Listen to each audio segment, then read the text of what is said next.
Hello and welcome to the Unique CPA, where today we join Randy Crabtree and Phil Williams of TriMerit, the specialty tax professionals, for their LinkedIn Live discussion.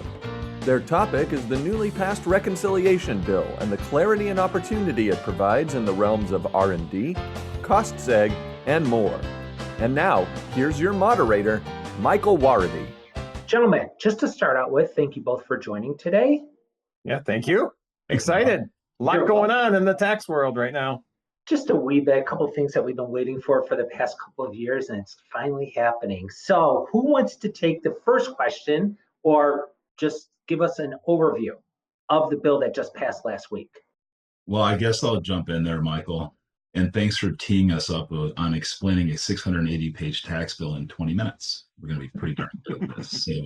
So what we're speaking on specifically, for anybody that wasn't paying attention over the course of the past probably month or 6 weeks, we're talking about HR1. We're talking about the one big beautiful bill, which again is something that a lot of us have a hard time saying. It sounds kind of comical, and there was a ton of really, really important provisions in there for our clients. There was obviously a lot of political back and forth on what was contained within this bill. We're not going to really get into a lot of those areas. We're going to get into the ones that are specifically good or specifically bad, have an impact on our clients. But long story short, this was a tax package that went through both House and Senate. It was signed into place by the president on Friday, and it's going to have sweeping implications on almost everyone's tax bill. So that's what we're going to get into today, is what those implications are. Beautiful. All right.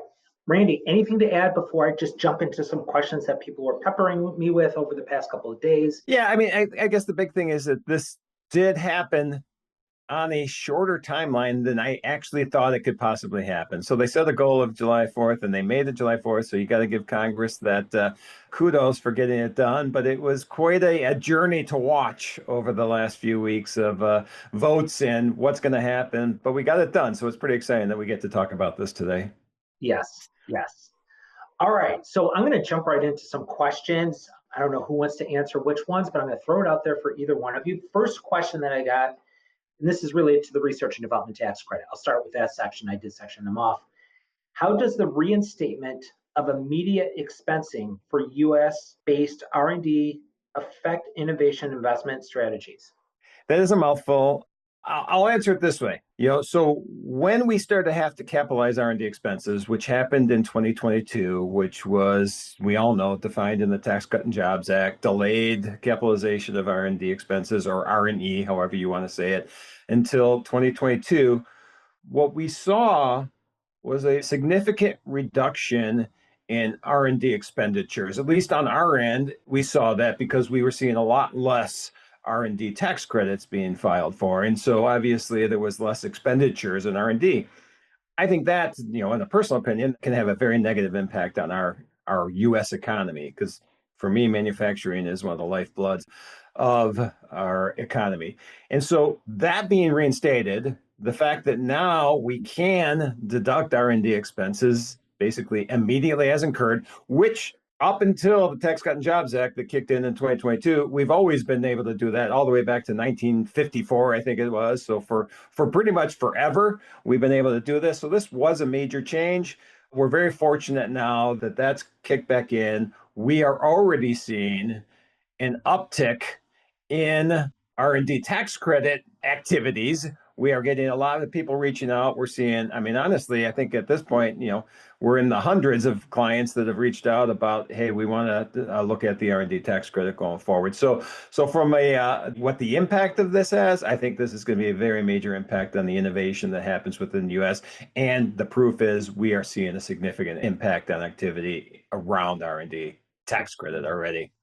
Perfect. Yeah, and that's really not just drawing an illusion either. I've had specific conversations with clients that have said, hey, now that we have this, now that we're not, they were essentially paying a 30% penalty on conducting research and experimentation, which is in and of itself going to be an impediment to growth, to innovation. They've reached out there saying, hey, we're back on, we're going to initiate this program, we're going to launch this program. So we're actually seeing it play out in practice. And we're only, 3 days into this? So yeah. It's very, very positive. So, and that ties in with this next question. So before we were capitalizing U.S. expenditures over that 5-year period, the treatment for foreign R&D, it's still amortized over 15 years. What are your thoughts on the impact? This is what was written, the impact on global R&D allocation decisions. Do you think that's going to continue being outsourced? Do you think, what are your thoughts on this? And maybe we can loop in that question about foreign qualified expenses. I can jump in on this one. So I think the goal of that, I mean, the goal of that going all the way back to requiring the 15-year amortization coming out of the Tax Cuts and Jobs Act was to have reshoring of these development responsibilities and having dollars that are being spent on US soil as opposed to offshoring. You know, anybody that's done it, there are ways that you can offshore development work and you can get it done for a fraction of the price of what you can get that same work done for in the United States. So this was an effort to level that playing field a bit. So, you know, will that work in practice? I mean, you need to see how the numbers shake out. I know some companies that I've spoken with, there are other strategies that they're using. And one strategy that some companies are using is they're just opening overseas facilities so that they're not US taxpayers. They're just doing the work over there. And absent some other type of an arrangement like an IC disc or some type of transfer pricing arrangement, it's really not going to affect their US taxes. So that is one thing that's happening. But I think that this will start to see some of that development work shift from overseas to the US. Numerically, it's going to just start to make sense. I like it. I'm pausing, dramatic pause for Randy if he has any additional comments on that. No, this entire bill, there's a lot of impact on using foreign entities to do R&D, to do work with your renewable energy. And so, yes, as Phil said, this is an effort to reshore or make sure that we are continuing to have a significant impact on their manufacturing sector within the U.S. Yeah, excellent. All right, another question came through. We're going to try and stick with the R&D. Can small businesses benefit from retroactive application of full R&D expenses?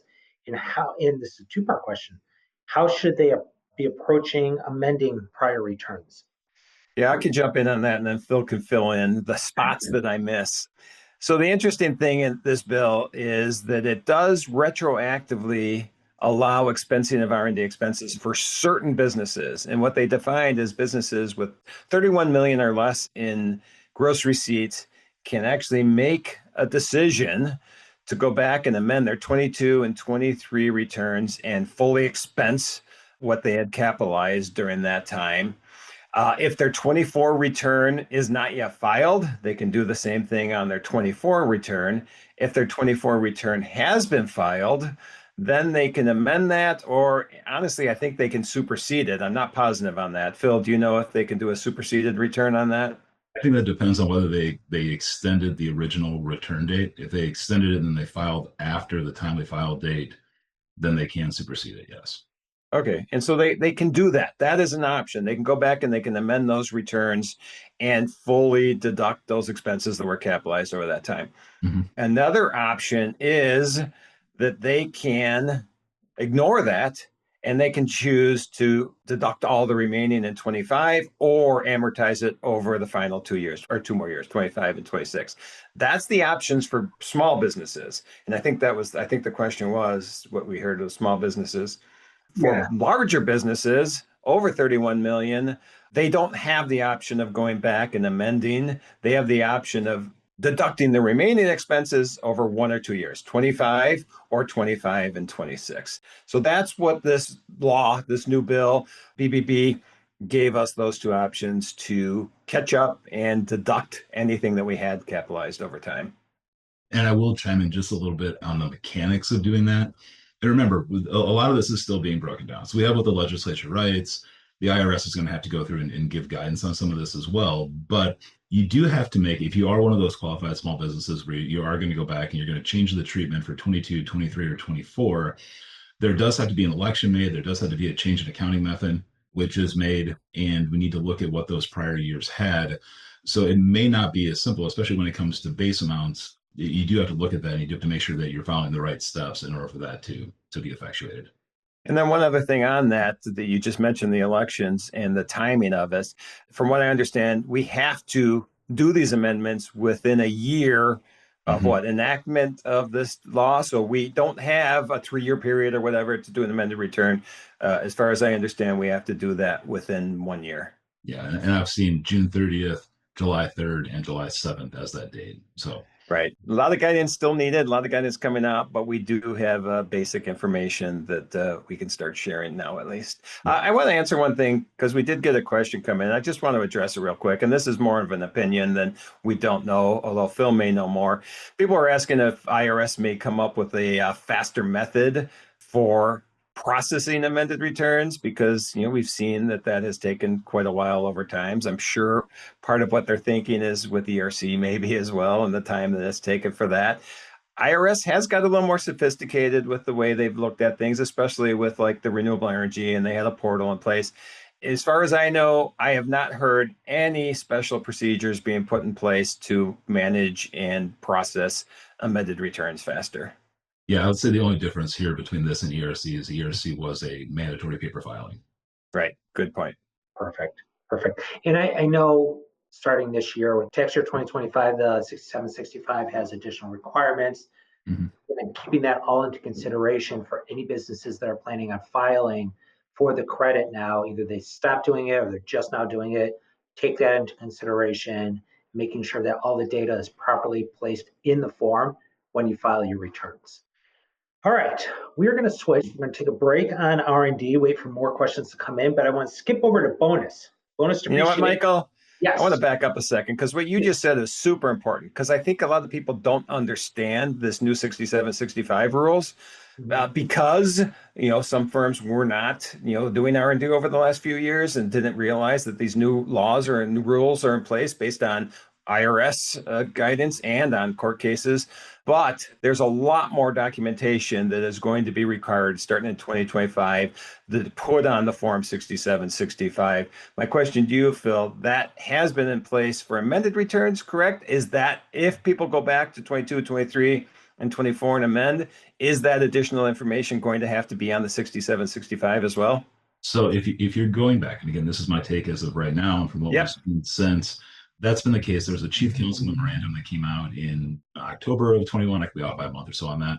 October of 2021, and then effective January of 2022, there was a requirement that if you're amending for the R&D credit, you had to provide the additional 5 items of information. You have to get into business components. You have to get into what certain employees or certain expenses were attributable to.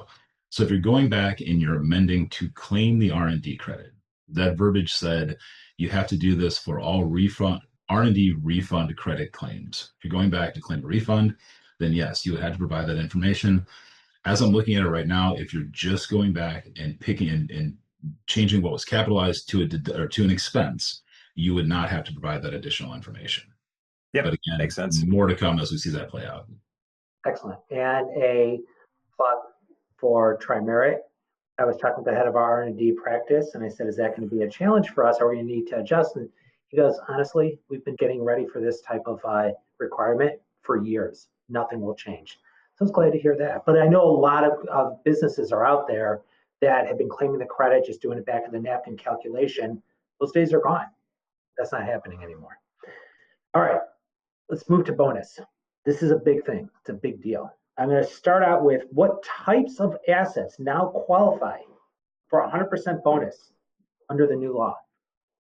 Yeah, so it's any of your shorter life assets, anything, whether we're talking about flooring and interior improvements all the way to site improvements, anything that's falling into one of those shorter life buckets is, well, and has been eligible for bonus. The big difference now is you don't have the sliding scale anymore. We had 100% bonus depreciation from fill in the blank, like September of 2017 through the end of 2021, and then you started to have a sliding scale down where it was 80% in 2023 and it was 60% in 2024. Place in service 2025 was 40%. Now businesses know that regardless of whether they place an asset into service on December 31st or January 2nd, they're going to be able to rely upon 100% bonus depreciation for those shorter life assets. Yeah, and the way this was defined is it is permanent, because we've always had it for just a short term and then it goes away or partially goes away. And so the fact that it's permanent is going to be a major planning tool that accountants can use with their clients to determine the best value of deduction of capitalized expenses. Yeah, and that's one of those things, just a little bit of commentary on it. It's one of those things where, you may look at it as an outside observer and say, hey, that's not that big of a deal. It's a huge deal. And it had a huge, huge price tag attached to it when they went through the scoring on this. So Yep. hopefully that is going to jumpstart, quite a bit of spending, and be an economic boom. All right. So as you were discussing this, I was filtering through. I got a whole story, but I got to the question at the end of the story. Permanent reinstatement of 100% bonus depreciation. How does that change the cost segregation? And I think we kind of answered that, but I just want to make sure we didn't miss anything. But how does that impact a cost segregation study? So it doesn't impact the study at all. What it impacts is the utilization of the results. So the cost segregation study is going to go through, it's going to identify the assets that can go into those shorter life categories. And then it's just a matter of, once those have been identified, you have the option, you're not required to, you have the option of pulling those into first year bonus. So it's more in the application than it is the study itself. Perfect. And I love this next question because it was right to the point. Bought a building in 2024. Can I get 100% bonus? Likely no. There is going to be, it's not out there yet. They said that there is going to be transition guidance on businesses that were purchased prior to the effective date, which is January 19th of 2025. If they were purchased before then, but they were placed in service after then, there may be some type of relief there. But again, we have to wait for the further guidance on that transition period to be addressed. And if you bought a building, obviously there are certain assets that don't qualify for 20 years or less and are not bonus eligible. So not the entire building. And so that's why you still need to go in and identify those areas that do qualify for bonus depreciation. Perfect. All right. Now this question, last question for bonus that I have right now, this looks like it came from somebody that is very involved in cost segregation and properties. What are the planning implications for qualified production property, QPP, eligible for bonus depreciation through 2029? Good question. Jumping right into QPP. So as far as planning considerations, I think that's maybe a little bit broad to answer on this discussion, because we have to look at it facts and circumstances to see what is there. But from a broad view, it's going to allow those manufacturing facilities that are either acquired or that are built and placed in service after, I believe the cutoff date on that was after December 31st of 2024, but that are placed in service prior to, I think it's December 31st of 2030. It's way off in the future, 2034 or 2037. It is going to allow for the 100% depreciation of the manufacturing portions of those buildings. So from what I'm hearing and what we're gathering as far as processing these new rules, the biggest dividing line there is going to be what portions of the business are attributable to manufacturing. Is there an office next to it? Because the office is going to fall back into the maker's discussion as opposed to just taking 100% bonus on it. So there's going to be an impact. It's going to be favorable for companies that have purchased or that have acquired or that have built those facilities. More to come on, on actual planning techniques around it. All right. We're going to pause on that section for now. We may not come back to it today. Let's switch to energy. There's a lot that changed on energy. Some good, some not so good, but I got a slew of questions. Is 45L still available? I'll jump into this, but then you can add to it. So 45L, just to define what that is, and 45L is a credit available for developers of residential property. And that credit, it evolved over the years, but it was over $5,000 per unit at this time for an eligible property. That changed, how you calculate that changed in the Inflation Reduction Act because it became reliant on Energy Star ratings, all this. So that's just some background on it. Does it still exist? For a little bit. As of right now, the way I read this is the properties that are placed in service, but when you're talking about 45L, you're usually talking about it's leased or sold. So properties that were leased or sold after June 30th, 26 will no longer be eligible for 45L. So this is an area where if you do have clients that are developers of residential property and they have projects in place or they're thinking about it, this is a time that you really need to look at accelerating these opportunities, because at least as of now, June 30th, not as of now, in the code, as far as, and believe me, we're 5 days into this law, but no longer eligible for properties, I assume, sale or placed in service date after June 30th of 26. That's the same way I read it. Okay. Okay. Although it might be July 3rd or July 7th, 2026. Exactly. We're seeing multiple dates on some of these. If you want to play it So, safe, just make it a June date and you're good. yeah, Exactly. yeah, stick with the earlier date, you're protected then. All right, what's the story with 179D? Is it still available, possible? Somebody wrote, is it worthwhile? I'm not including that, although I just did, and I apologize for adding that. So 179D is still available, is still in its current form, meaning that you have a potential base deduction between, I could be a couple cents off on this because the cost of living adjustments have been pretty rapid with it, but you have a base deduction of somewhere between like 58 cents and $1.15 that can be enhanced if the construction of the facility utilized prevailing wage and apprenticeship labor all the way up to, I think it's $5.81 for 2025. So that does still exist. The only requirement that we have now is that there has to be a construction start date earlier than whatever that date is in 2026, June 30th, July 3rd, July 7th. If construction starts before then you can still claim 179D. 179D can still be claimed as an allocated deduction by the designers of those buildings as well when you're dealing with not-for-profits, government entities, non-taxpayers like that. So still available, still worthwhile, depending upon the project scope. If you're looking at a 10,000 square foot building that's only going to qualify at the very bare minimum with none of the bonuses, and it's going to be a $5,500 deduction, in a lot of cases, that's not going to make sense. There's not going to be an ROI on that project. Makes sense. What about prevailing wages? Did they do anything with that? Change it? Nothing was changed with the prevailing wage treatment or those bonuses. Okay, now I have to say I'm sorry to the person that asked that. If they didn't write a story, I can appreciate the stories, I should say. And prevailing wage is super, super cumbersome and super complicated. Yeah. All right. Here's the question, the next question. 45X hyphen manufacturer credit, comma, was it affected? It was affected. It was affected mostly in a good way, that the available credit ramped up from 25 to 35%. There might be a sliding scale in there with some dates that don't have right in front of me right now. But by and large, there were more items that were included. There was polymeric coal. There was a type of coal that could be used as one of the critical materials, and 45X. It's still a direct pay option. Still a good credit to go after. And just as a little more background, 45X is available for manufacturers. There are manufacturing components that go into some of qualified renewable energy projects. And so this is when we just talked about R&D in the two sections earlier.